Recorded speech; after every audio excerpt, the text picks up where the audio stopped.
First ಬಂದ ಅದರ ವಿಷಯ ಎಲ್ಲ ಏನು ಗೊತ್ತಾಗ್ತದ ನೀವೊಂದು ಸರ್ವಿಸ್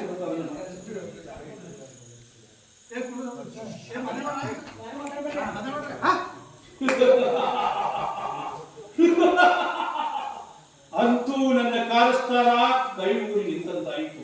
ನನ್ನ ಬುದ್ಧಿ ಸಾಮರ್ಥ್ಯದ ಅರ್ಥವನ್ನು ಇಲ್ಲಿ ನಡೆಯುವ ಮಾನವನಿಂದಲ್ಲ, ನಮ್ಮೆಲ್ಲರ ಮೇಲೆ ಅಂದರೆ ಈ ಜಗತ್ತನ್ನೇ ಸೃಷ್ಟಿಸಿದ ಆ ಶಿವನಿಗೂ ಕೂಡ ತಿಳಿದು ಶಿಕ್ಷಿಕೊಳ್ಳಲು ಸಾಧ್ಯವಿಲ್ಲ.